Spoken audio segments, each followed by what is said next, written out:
வணக்கம் மக்களே! எல்லாருக்கும் வணக்கம். நான் உங்களில் ஒருவன் பேசுறேன். நாம இந்த காணொளியில என்ன பார்த்துக்கிட்டு இருக்கோம் அப்படின்னு பார்த்தீங்க அப்படின்னா, 2026 சட்டப்பேரவைத் தேர்தல் தமிழ்நாட்டில நடக்கப் போற காரணத்தினால, எந்தெந்த கட்சிகள் எப்படியெல்லாம் வாக்கு சதவீதங்கள் வாங்கியிருக்காங்க, எப்படியெல்லாம் வெற்றி பெற்றிருக்காங்க, வரப்போகும் தேர்தல்கள்ல எப்படியெல்லாம் வெற்றி பெறப் போறாங்க அப்படிங்கிறத நம்ம பார்த்துக்கிட்டு இருக்கோம்.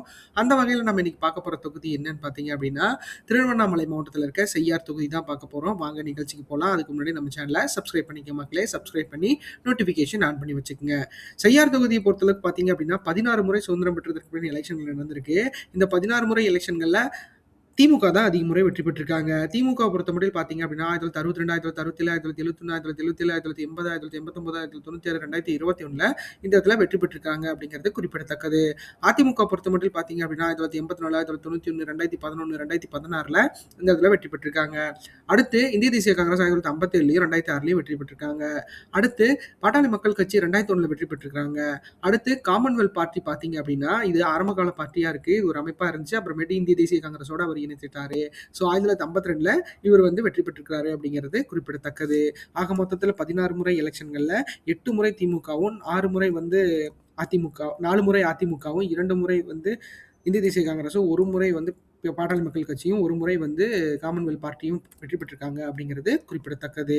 அடுத்தது செய்யார் சட்டமன்ற தேர்தல் நிலவரங்கள் பார்த்துடலாம். கடந்த 2 தேர்தல்கள நம்ம எடுத்து அனலைஸ் பண்ணிட்டு இருக்கோம். அந்த வகையில பார்த்தீங்க அப்படின்னா 2016, 2021 பார்த்துக்கிட்டு இருக்கோம்.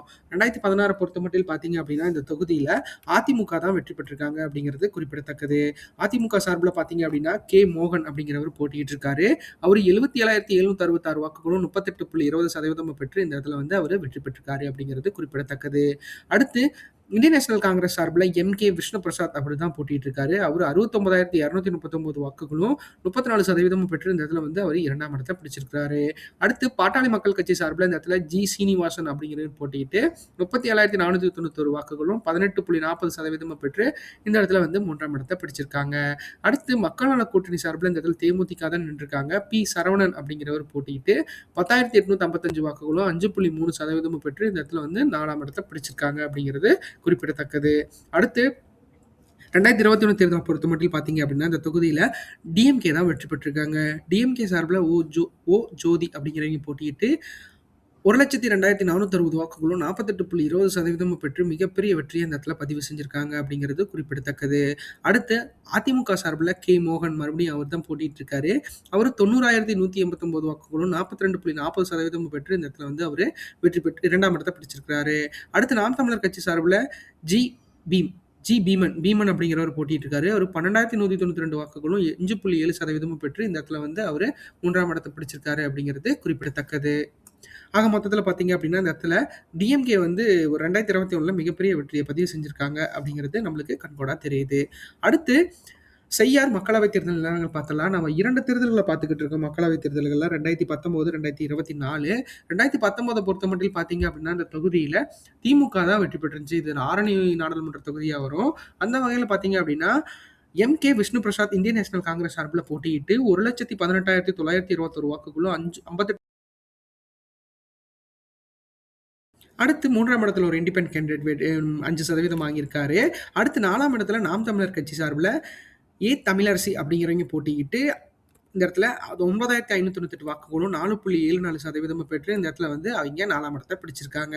அடுத்து 2024 தேர்தல் பொறுத்தமட்டில் பார்த்தீங்க அப்படின்னா, இந்த தொகுதியில மீண்டும் டிஎம்கே தான் வெற்றி பெற்றிருக்காங்க. டிஎம்கே சார்புல பார்த்தீங்க அப்படின்னா, எம்.எஸ். தரணிவேந்தன் அப்படிங்கிறவர் போட்டியிட்டு இருக்காரு. அவரு 86,658 வாக்குகளும் 42.76% வாங்கி மிகப்பெரிய வெற்றியை இந்த இடத்துல பதிவு செஞ்சிருக்காரு அப்படிங்கிறது குறிப்பிடத்தக்கது. அடுத்து அதிமுக சார்புல ஜி.வி. கஜேந்திரன் அப்படிங்கிறவர் போட்டியிட்டு இருக்காரு. அதிமுக இந்த தொகுதியில தனிச்சு போட்டிட்டு இருந்தாங்க 2024 தேர்தல்ல. 51,257 வாக்குகளும் 25.29% வாங்கி இந்த இடத்துல வந்து அவங்க 2ஆம் இடத்த பிடிச்சிருக்காங்க. அடுத்து என்டிஏ சார்புல பாட்டாளி மக்கள் கட்சி சார்புல கணேஷ்குமார் அப்படிங்கிறவர் தான் போட்டியிட்டு இருக்காரு. கணேஷ்குமார் அப்படிங்கிறவர் போட்டியிட்டு 50,346 வாக்குகளும் 24.84% வாங்கி அவங்க குறிப்பிட்ட அளவு வாக்குகளை வந்து இந்த இடத்துல வச்சிருக்காங்க. ஸோ அதிமுகவும் என்டிஏவும் இந்த இடத்துல இருந்திருந்தாங்க அப்படின்னா, பாட்டாளி மக்கள் கட்சிக்கு மிகப்பெரிய அளவுல ஆரணி தொகுதி அவங்க கையில கிடைச்சிருக்கிறதுக்கு வாய்ப்புகள் அதிகமா இருந்திருக்கு. ஆனா அது மிஸ் ஆயிருச்சு மக்களே.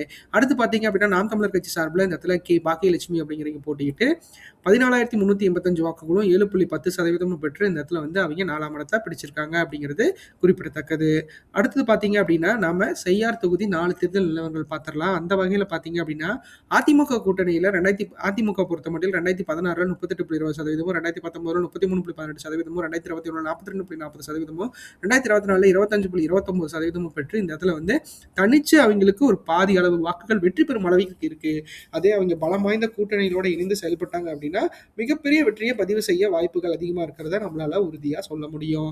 அடுத்து திமுக கூட்டணியை பொறுத்தளவுக்கு பார்த்தீங்க அப்படின்னா 2016ல 34%, 2019ல 58.68%, 2021ல 48.20%, 2024ல 42.76% பெற்று இந்த இடத்துல வந்து மிகப்பெரிய அளவுல வாக்குகளை இங்க வச்சிருந்தாலும், வெற்றி பெறும் அளவிற்கு வச்சிருக்காங்க. ஸோ, அதிமுகவும் அவங்களுக்கு நிகரான பலம் வந்தது அப்படின்னா, இவங்களுக்கு 2 பேத்துக்கும் மிகப்பெரிய அளவுல இந்த தொகுதி போட்டியா இருக்கும் அப்படிங்கிறதுல எந்த ஒரு ஐயமும் இல்ல.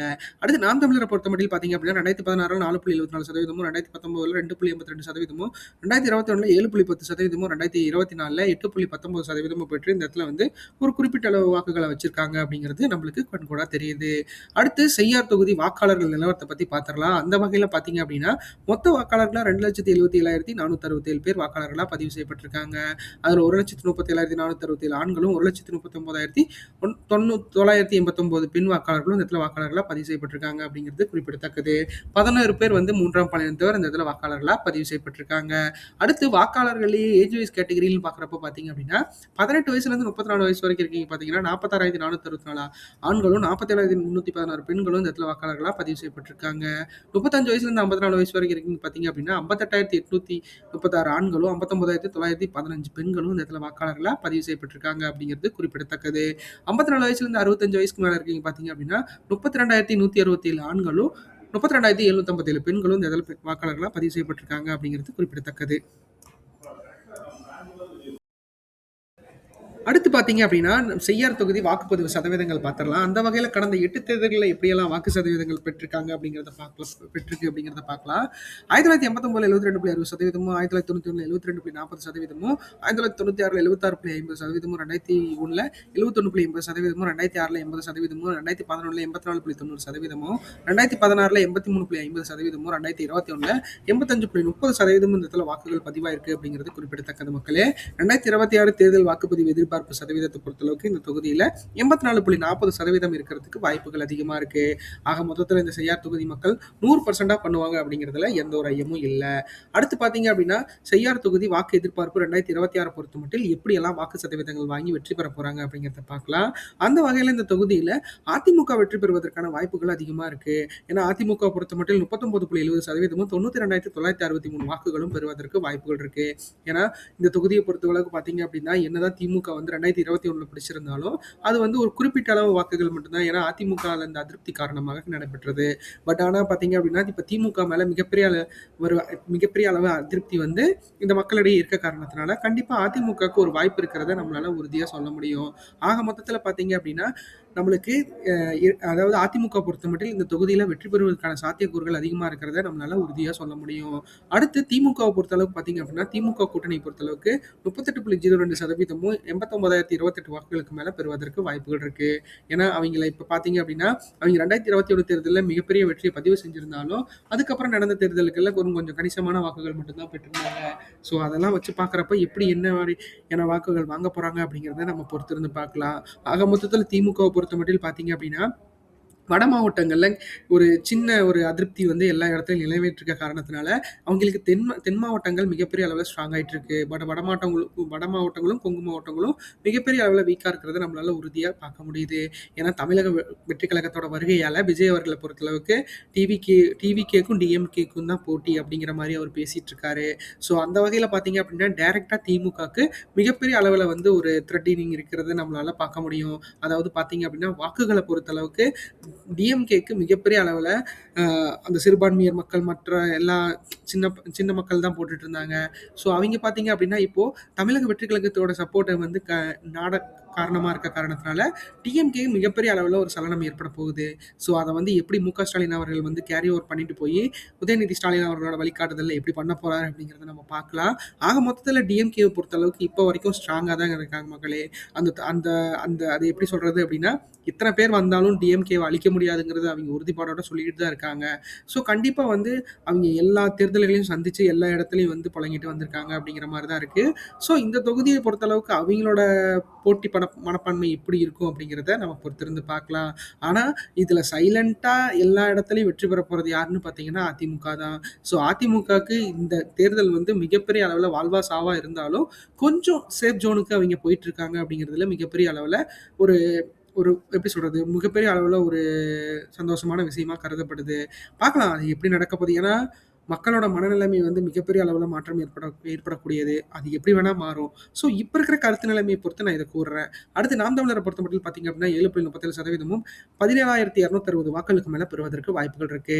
நாம் தமிழர பொறுத்தமட்டில் பார்த்தீங்க அப்படின்னா, என்னதான் தமிழ்நாட்டுல நால்முனை போட்டின்னு கூறப்பட்டாலும், நாம் தமிழர் பொறுத்த அளவுக்கு தமிழக வெற்றி கழகத்தின் வருகையால மிகப்பெரிய அளவுல வந்து அவிங்க டிசப்பாயின்ட்மென்ட் இருக்காங்க. ஸோ அவங்கள்ட்ட இருக்க வாக்குகள கிட்டத்தட்ட 25% வாக்குகள வந்து விஜய் அவர்கள் கைப்பற்ற போறாரு அப்படிங்கிறதுல நம்ம உறுதியா சொல்லலாம். ஸோ அந்த அளவுக்கு பார்த்தீங்க அப்படின்னா, நம்மளுக்கு என்டிகே அதாவது நாம் தமிழர் கட்சி வாக்குகள் மேல மிகப்பெரிய அளவுல வந்து ஒரு அதிருப்தி இருக்கு. ஸோ அதனால வந்து வாக்குகள கண்டிப்பா மாத்துறதுக்கான வாய்ப்புகள் வந்து வாக்காளர்கள்கிட்ட இருக்க காரணத்தினால, அது என்ன எப்படி நடக்க போகுது, என்ன பண்ண போறாங்க அப்படிங்கிறத பொறுத்திருந்து பார்க்கலாம். அடுத்து தமிழகத்துக்கு புதுவரவா வந்திருக்க தமிழக வெற்றி கழகத்தோட நிலை பொறுத்தளவுக்கு பார்த்தீங்க அப்படின்னா, மினிமம் ஆஃப் வாக்குகள பொறுத்தளவுக்கு பார்த்தீங்க அப்படின்னா 13.16% 30,812 வாக்குகளுக்கு மேல பெறுவதற்கு வாய்ப்புகள் இருக்கு. இதுக்கு மேல வாங்கி வெற்றி பெறணும் அப்படின்னு ஒரு தாட் ப்ராசஸ் அவங்களுக்கு இருந்துச்சு அப்படின்னா, அவிங்க வந்து மிகப்பெரிய அளவுல இந்த இடத்துல வந்து கழக நிர்வாகிகளும், கழக தொண்டர்களும், தேர்தல் பரப்புரையாளர்களும் மிகப்பெரிய அளவுல பாடுபட வேண்டும் அப்படிங்கிறதுல எந்த ஒரு ஐயமும் இல்ல. ஏன்னா திருவண்ணாமலை மாவட்டத்த பொறுத்தளவுக்கு பார்த்தீங்க அப்படின்னா, எப்படி அதிமுகல வந்து நம்ம நெறைய மினிஸ்டர்ஸ் இருந்தாங்களோ, அதே மாரி பார்த்தீங்க அப்படின்னா திமுகல ஏவா வேலு இருக்காரு. ஸோ அவர் பார்த்தீங்கன்னா பழம்பெரும் திமுகவோட நிர்வாகியா இருக்காரு. ஸோ கண்டிப்பா பார்த்தீங்க அப்படின்னா திருவண்ணாமலை மாவட்டத்தையும் அவர் வந்து மிகப்பெரிய அளவுல கையில வச்சிருக்காரு. ஏன்னா பார்த்தீங்க அப்படின்னா, அந்த அக்டோபர் மாசத்துல மிகப்பெரிய அளவுல ஒரு இளைஞர் மாநாடு நடத்துனாங்க. அதுல நெறைய கூட்டங்கள் அதாவது நெறையா பேர்த்த அவர் வந்து ஏன்னா மக்கள பொறுத்தளவுக்கு பார்த்தீங்க அப்படின்னா, யாரு நல்லது செய்றாங்க அப்படிங்கிறத விட, யாருக்கு நம்மளுக்காக பயணம் இருக்கு அப்படிங்கிற மாரி யோசிக்கிற அளவுக்கு மக்கள் தள்ளப்பட்டுருக்காங்க. ஸோ கண்டிப்பா பார்த்தீங்க அப்படின்னா, நல்லது செய்யறதுக்காக மட்டும் தான் மக்கள் வந்து ஓட்டு போடுறாங்க அப்படிங்கிறத நான் நெனைக்கிறேன். கண்டிப்பா அப்படியே இருங்க மக்களே.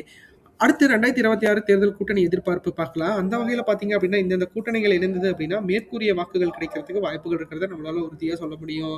அந்த வகையில பார்த்தீங்க அப்படின்னா, அதிமுக கூட்டணியில பாஜக, பாமக, தேமுதிக, தமிழ் மாநில காங்கிரஸ்லாம் இருந்தாங்க அப்படின்னா, 39.70% வாக்குகள் கிடைக்கிறதுக்கு வாய்ப்புகள் இருக்கு. ஏன்னா, இந்த இடத்துல பார்த்தீங்க அப்படின்னா, அதிமுக கூட்டணியில பாஜகவும், தமிழ் மாநில காங்கிரஸும் இருக்கிறாங்க அப்படிங்கிறது குறிப்பிடத்தக்கது. ஏன்னா, என்டிஏ பொறுத்தளவுக்கு பார்த்தீங்க அப்படின்னா, அதிமுக கிட்ட இருந்து ஒரு 70லிருந்து 80 தொகுதிகளுக்கு மேல வாங்கலாம்னு முடிவுல இருக்காங்க. அதிலேயே பாட்டாளி மக்கள் கட்சிக்கும் குடுக்கலாம் அப்படிங்கிற மாரி யோசிச்சுட்டு இருக்காங்க. ஸோ அதெல்லாம் வச்சு பார்க்குறப்ப எப்படி நடக்க போகுது, என்ன பண்ண போறாங்க? ஏன்னா அதிமுக கூட்டணிய பொறுத்தளவுக்கு பார்த்தீங்க அப்படின்னா, 2024ல தாம் செய்த தப்ப மறுபடியும் செய்யக்கூடாது அப்படிங்கிறதுல உறுதியா இருக்காரு நம்ம எடப்பாடி பழனிசாமி அவர்கள். ஸோ அதெல்லாம் வச்சு பார்க்குறப்போ கண்டிப்பா பார்த்தீங்க அப்படின்னா, அவர் ஒரு நல்ல வெற்றி பெறும் அளவிற்கு தீர்க்கமான ஒரு முடிவை அவர் எடுத்திருப்பாரு அப்படிங்கிறதுல எந்த ஒரு ஐயமும் இல்ல. கண்டிப்பா அது நல்லது நடக்கிறதுக்கான வாய்ப்புகள் இருக்கா அப்படிங்கிறத நம்ம பொறுத்திருந்து பார்க்கலாம். அடுத்து திமுக கூட்டணிய பொறுத்தளவுக்கு பார்த்தீங்க அப்படின்னா, இந்திய தேசிய காங்கிரஸ், சிபிஐ, சிபிஐஎம், விடுதலை சிறுத்தைகள் கட்சி, மக்கள் நீதி மய்யம், அதிமுக போன்ற கட்சிகளா இருக்க காரணத்தினால 38.02% வாக்குகள் வந்து சுலபமா வாங்குறதுக்கு வாய்ப்புகள் இருக்கு. அது வெற்றி பெறும் அளவிற்கு இருக்கா அப்படிங்கிறத பார்த்தீங்க அப்படின்னா, அவங்களோட வெற்றிக்கு மிகப்பெரிய அருகாமையில் இருக்கிறத நம்மளால உறுதியா பார்க்க முடியுது. ஸோ அது எந்த வகையில எப்படி பண்ண போறாரு? அதாவது மு.க. ஸ்டாலின் அவர்கள பொறுத்தளவுக்கு பார்த்தீங்க அப்படின்னா, தேர்தல் வேலைகள்ல மிகப்பெரிய அளவுல அவர் ஒரு கவனம் சேர்த்துட்டு வராரு. ஸோ அதெல்லாம் வச்சு பார்க்குறப்போ கண்டிப்பா வெற்றி பெறும் அளவிற்கு வந்து அவிங்க பாடுபடுவாங்க அப்படிங்கிறதுல எந்த ஒரு ஐயமும் இல்ல. பார்க்கலாம். அது என்ன எப்படி நடக்க போகுது? எப்படி வந்து திமுக மறுபடியும் மீண்டும் அரியணை ஏறப் போறாங்க. ஏன்னா 2வது தடவ வந்து அரியணை ஏறுனது பார்த்தீங்க அப்படின்னா, எம்ஜிஆர் வருகைக்கு முன் தான். எம்ஜிஆர் வருகைக்கு பின் நடக்கும் அப்படிங்கிறத இந்த கால சரித்திரத்த மாத்துறதுக்கு மு.க. ஸ்டாலின் அவர்கள் ஏன்னா அவரோட அவரோட கலைஞர் அவர்கள் பொறுத்தளவுக்கு பார்த்தீங்க அப்படின்னா, அவர் பார்த்தீங்க அப்படின்னா 1972க்கு அப்புறம் அப்புறம் எம்ஜிஆர் அவர்கள் சென்றதுக்கு அப்புறம் அவர் இறந்து போனதுக்கு அப்புறம் தான் வந்து ஆட்சியை கைப்பற்றவே முடிஞ்சது. அதுக்கப்புறம் ஜெயலலிதா அவர்கள் வந்தாங்க. ஜெயலலிதா அவர்கள்ட்டயும் தோத்து, ஒரு தடவ தோக்குறது, ஒரு தடவ வெற்றி பெறது அப்படிங்கிற மாரி இருந்தாரு. பட் ஆனா இந்த தடவ 2 தடவ வெற்றி பெறணும் அப்படிங்கிறது மு.க. ஸ்டாலின் ஒரு முடிவா இருக்க காரணத்தினால, கண்டிப்பா அவர் வந்து மிகப்பெரிய அளவுல பாடுகள் பண்ணுவாரு அப்படிங்கிறதுல எந்த ஒரு ஐயமும் இல்ல. பார்க்கலாம் அது எப்படி நடக்க போகுது அப்படின்ட்டு.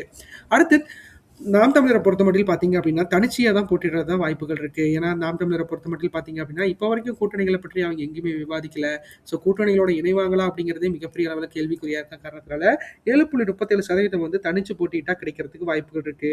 ஆக மொத்தத்தில பார்த்தீங்க அப்டின்னா, கூட்டணின்னு இவங்க யாரோட இணையறாங்க அப்படிங்கிறது மிகப்பெரிய அளவு கேள்விக்குறியா இருக்க காரணத்தினால, கண்டிப்பா கூட்டணிகளோட இணையாம போனாங்கன்னா, இந்த வாக்குகள் தான் கிடைக்க வாய்ப்புகள் இருக்கிறத நம்மளால உறுதியா சொல்ல முடியும். அடுத்து தமிழகத்துக்கு புது வரவா வந்திருக்க தமிழக வெற்றி கழகத்தோட நிலை பொறுத்தளவுக்கு பார்த்தீங்க அப்படின்னா 13.16% வாக்குகள் வாங்குறதுக்கு வாய்ப்புகள் இருக்கு.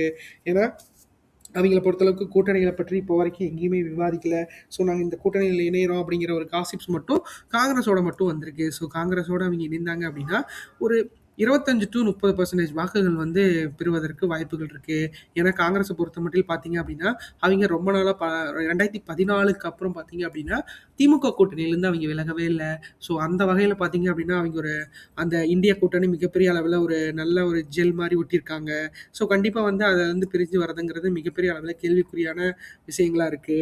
ஸோ, அத எப்படி விஜய் அவர்கள் கையாள போறாரு? ஏன்னா, அந்த இது வந்து ஒரு வதந்தியா தான் இப்போ வரைக்கும் பரவிட்டு இருக்கு. ஸோ, அது எந்த அளவுக்கு உண்மை? எப்படி நடக்கப் போகுது?